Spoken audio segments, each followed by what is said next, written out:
Hoje quero tratar com você, pensarmos juntos um pouco sobre Gênesis 1, versículo 1. No meu ver, esse texto é a Bíblia. Todo o restante que Deus vai revelar-nos é a maneira que ele encontra para explicar como ele criou os céus e a terra. E eu gostaria de, nesse bate-papo, nós podermos pensar um pouco nessa capacidade de Deus criar. No princípio, criou Deus os céus e a terra. É bom pensarmos nessa capacidade de Deus criar do nada, porque Ele é um Deus soberano, Ele é supremo, Ele é dono de todas as coisas. E aí nós vamos entender essa capacidade de Deus criar. Logo no versículo 1 nós vemos que ele criou os céus e a terra, e neste verso nós vemos que Deus criou o espaço aonde ele iria trabalhar criando todas as coisas que viessem a compor este espaço. Nos céus, onde ele colocaria os luminares, o sol, a lua, os planetas, as estrelas e tudo que existe no cosmos, e na terra, aonde ele iria colocar toda a criação, coroando com o ser humano como ponto alto dele como criador. Deus criou a terra e nós vemos que neste versículo, quando fala que Deus criou a matéria-prima que ele usa para fazer o planeta, é nenhuma. E isso aqui é interessante, talvez seja até o mais intrigante para nós, porque nós, como seres humanos, queremos criar alguma coisa sempre usando uma determinada matéria-prima. Por exemplo, o ser humano, para criar um banco de madeira, ele precisa cortar a árvore, lavrar a árvore, torná-la em tábuas e depois, então, dessas tábuas, dar forma ao banco como ele deseja. Deus não, Deus criou do nada, né? Ele tirou tudo da sua mente e a partir dela ele criou todas as coisas. Foi feito somente as bases aí, nesse primeiro momento, da matéria-prima que seria usada para criar vida na terra. É interessante isso, que Deus é vida. Enquanto Deus não criou, o que existia era trevas, era escuridão, era um abismo sem nada. Mas Deus criou a terra e ela ainda estava sem forma e vazia. Não havia terra seca, rios, florestas, montanhas, animais, nem pessoas. A terra estava totalmente sem forma. Não houve forma sem que Deus não as desse, sem que ele tornasse isso real. Além da vida de Deus, nós temos a presença aí do Espírito Santo. Então é preciso entender, quando lá diz assim, no princípio criou Deus. Lá no hebraico, a palavra Deus aí é Elohim. Significa que El, Deus. Rim é uma partícula do hebraico que dá o plural na palavra. Então, o ideal seria, no princípio, criou deuses. Aí, deuses não é no sentido de deuses imaginários do homem, mas é deuses no sentido da trindade estar reunida nessa criação. Por isso que logo nós vemos a pessoa do Espírito Santo no segundo versículo. Ele está presente. Imediatamente aparece o Espírito Santo como que uma galinha que choca ovos, né? Ele estava ali aguardando e sustentando o caos para que essa terra pudesse estar pronta para receber tudo aquilo que Deus iria fazer.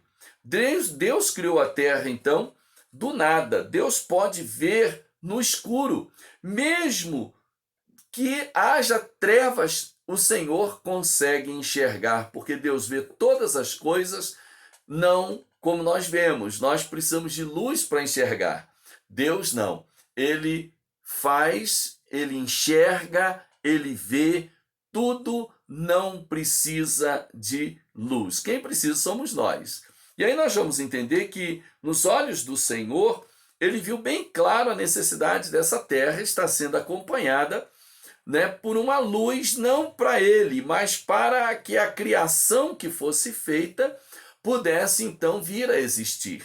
E pela primeira vez Deus fala: haja luz. O verbo haja é então a presença de Jesus Cristo. O verbo, não a luz, mas o verbo haja é a ação do Filho, que vem como construtor do desejo do Pai. E aí você tem então a presença do Filho. Logo, você tem a Trindade reunida nessa criação, ao ponto de, quando for fazer o homem, eles sentam numa mesa triangular e não quadrada nem redonda, para a construção desse Adão que estava na mente deles. E eles vão dizer: façamos o homem à nossa imagem e semelhança. Isso é muito importante, porque a presença da Trindade faz com que nós entendamos que Deus, desde o princípio, sempre esteve presente. Jesus Cristo sempre existiu, ele não veio existir em Maria, no nascimento de Jesus, lá em Mateus capítulo 1, em Lucas capítulo 1 e 2, que narra o nascimento de Jesus Cristo. Jesus já existia, ele é Deus, né? Maria foi apenas uma porta de entrada para que Jesus viesse à terra, mas ele sempre existiu, ele é Deus, ele é eterno. Deus viu quando você, no escuro, não enxergava nada, mas ele vê você até no escuro. Se você apagar a luz, querendo fazer algo de pecado, alguma coisa que entristeça a Deus, Deus está vendo. Não tem como se esconder dele. Lá em Provérbios 15, verso 3, diz que os olhos do Senhor estão em todos os lugares, contemplando os bons e os maus. Ele vê todas as coisas, ele vê quando nós estamos fazendo algo de errado. Ele viu quando você estava ainda lá no ventre da sua mãe, sem formação, como no Salmo 139 Davi fala, que ele o viu informe, ou seja, sem forma ainda. Ele que teceu Davi no ventre, como fez você e a mim. Logo, Deus enxerga tudo, tanto no escuro como no claro, como se claro fosse o escuro e como se no claro fosse ainda mais claro. Um outro fato que chama a nossa atenção é que o Espírito de Deus pairava sobre a face do abismo, ou seja, ele estava ali. Não é feito de moléculas e átomos o Espírito Santo, não. Ele é Deus, ele é Espírito e, portanto, ele não tem matéria, ele pode estar em todo e qualquer lugar, e se assim fosse, ele poderia ser destruído de alguma forma.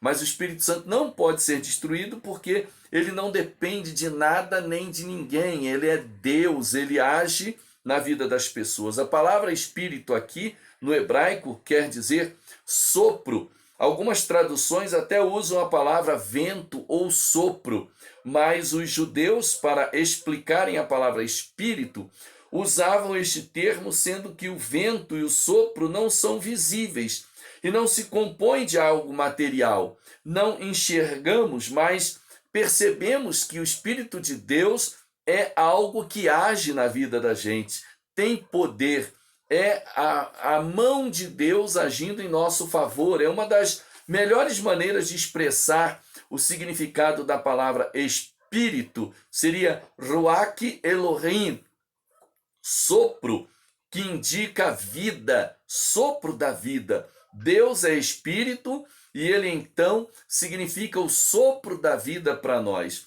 Se você estivesse sozinho em casa, lendo um livro de noite no sofá, e de repente você sentisse um sopro, assim, um vento morno no seu pescoço, o que você iria pensar? E se você olhasse para trás, mas não visse nada nem ninguém? Claro que talvez você até pudesse pensar assim: seria então um espírito, né? Alguém falou a um professor da Bíblia que acreditava em Deus, em ser um ser superior, mas que, quando questionado, não conseguia responder a uma pergunta: de onde veio esse Deus? Né? Resposta que ele recebeu do professor foi que vamos procurar entender isso. Não podemos saber quem fez Deus, pois Deus, ele não foi criado. Deus é eterno e infinito, e nós sabemos que ele é sempre Deus. Então ele não precisou que ninguém o fizesse. Ele existe em si mesmo, né? Isso é até difícil para a nossa mente humana compreender, mas é preciso você compreender que Deus sempre existiu, que o próprio Deus, ele nos inspira em nos fazer crer que ele, como Deus, ele é onipotente, onisciente, ele é eterno, soberano, supremo, né? E você pode crer nele. Em Romanos capítulo 3, nos versos 3 e 4, Paulo escreve uma coisa interessante. Pois que, se alguns foram infiéis, porventura a sua infidelidade anulará a fidelidade de Deus? De modo nenhum, antes seja Deus verdadeiro e todo homem mentiroso, como está escrito, para que sejais justificados em tuas palavras e venças quando fores julgado.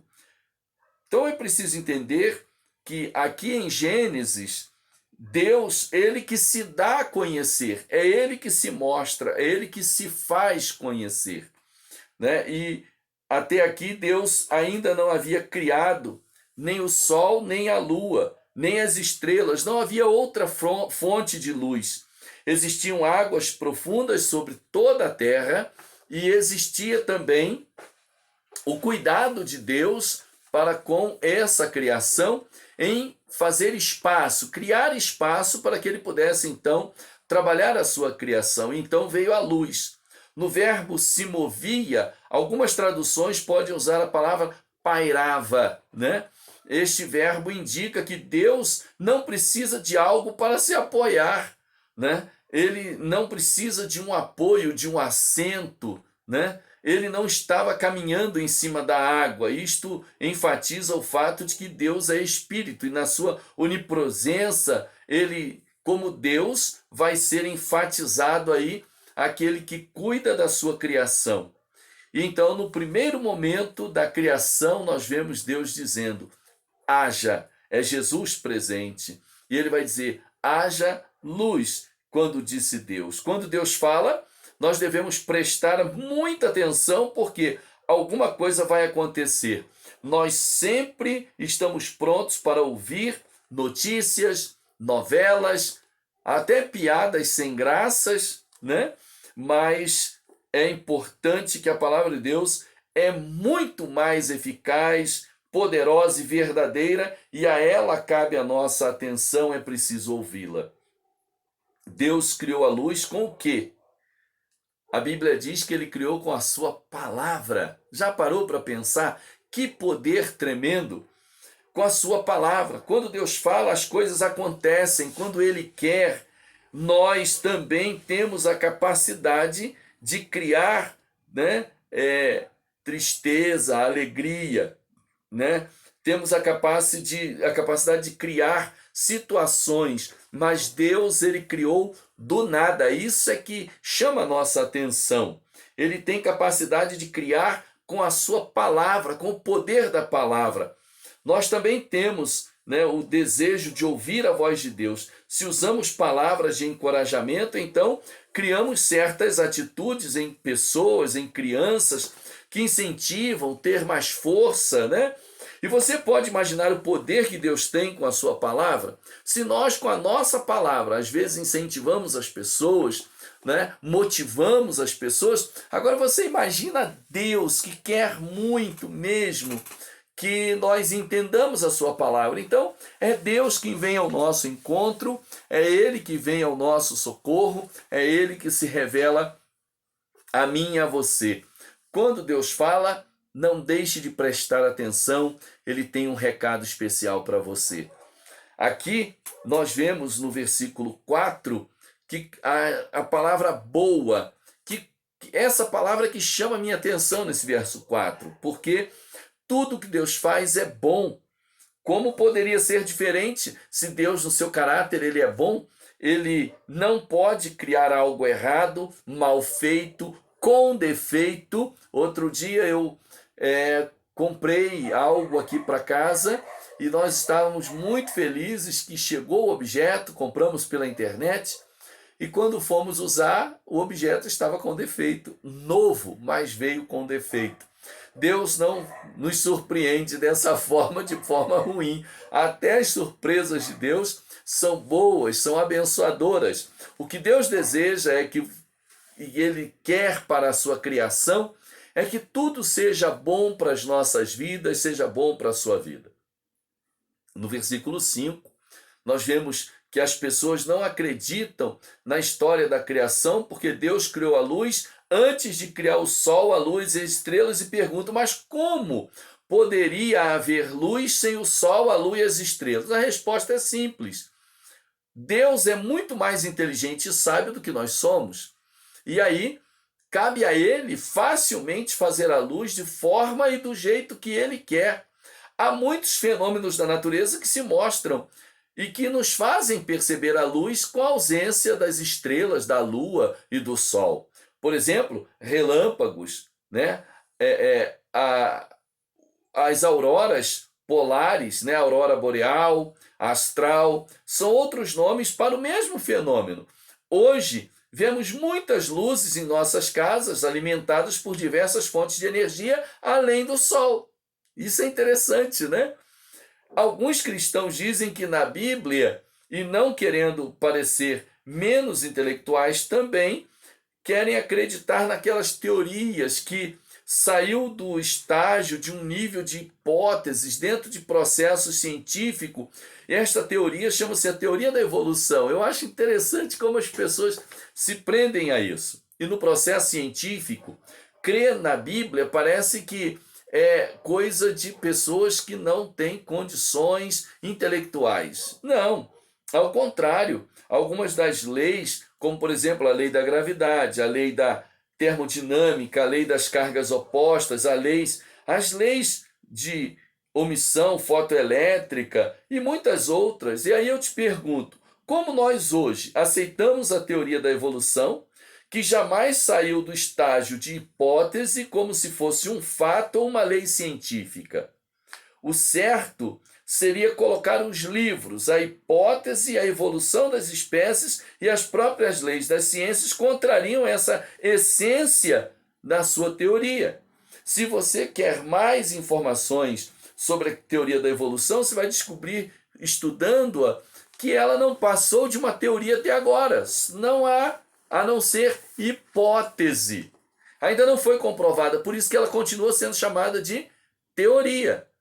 Ela só se tornará ciência quando for comprovada. Ainda não foi. A Bíblia, em hipótese alguma, ela vai contra a ciência. Ao contrário, a Bíblia não é um livro de ciência, ela não se propôs a isso. Os cientistas é que querem a todo tempo provar que Deus errou.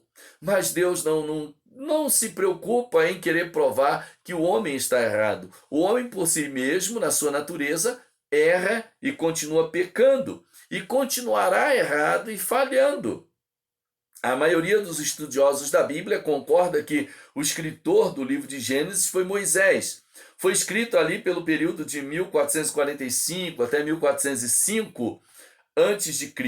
Naquele tempo já havia um dia de 24 horas e as palavras foi a tarde e a manhã, que no hebraico são Rereb, tarde, e Boker, manhã. Esta é uma expressão muito usada pelos árabes e judeus orientais para indicar um período de 24 horas. É interessante que todas as vezes que o ser humano tenta, ele cai diante daquilo que Deus coloca. Olhemos a cultura do povo judeu e nós vamos entender que na cultura hebraica a tarde sempre começa depois das 18 horas e a manhã começa depois das 6 horas da manhã. Então, quando nós olhamos para essa criação maravilhosa de Deus, nós ficamos imaginando como o ser humano perde tempo em não crer nesse Criador tremendo, fantástico, poderoso, soberano, que pode todas as coisas. Estamos ouvindo aí falar sobre a nuvem de gafanhotos que está no continente africano e que parece que vem para o continente sul-americano e que o Brasil está na sua rota. Tem muita gente preocupada. Tem gente preocupada com a virose, né, o vírus, do coronavírus. Tem outros preocupados com câncer e cada um está preocupado com uma coisa. Mas eu gostaria de chamar a sua atenção. Olhe para o céu. Não perca tempo olhando para as coisas deste mundo, que elas são todas passageiras. Olhe para o céu, veja Deus, o Criador de tudo isso, que se preocupou em fazer as coisas em ordem, colocou ordem no caos, fez tudo para mim e para você, criou espaço para que toda a sua criatura, toda a sua criação se estabelecesse. Deus nos ama, Ele ama você, Ele se preocupa comigo e com você, e na sua bondade Deus nos deu a bênção de ter Jesus Cristo para ser o nosso Salvador. Ele estava lá na criação, Ele estava na cruz e Ele está na sua redenção. Creia em Jesus Cristo, abra seu coração, mude de vida e entenda que Deus será sempre Deus, soberano sobre todas as coisas, e nada acontece sem que Ele permita. E se Deus está permitindo, na verdade o que Ele está fazendo é chamando a nossa atenção, atraindo a nossa atenção para Ele. Que Deus nos ajude e que nós possamos olhar para o Senhor e colocar a nossa vida à sua disposição para honrá-lo e glorificá-lo em nome de Jesus. Que Deus te abençoe. Vamos orar? Deus querido, muito obrigado pela tua palavra. Fala conosco e a aplica em nossos corações, em nome de Jesus. Amém. Que Deus te abençoe.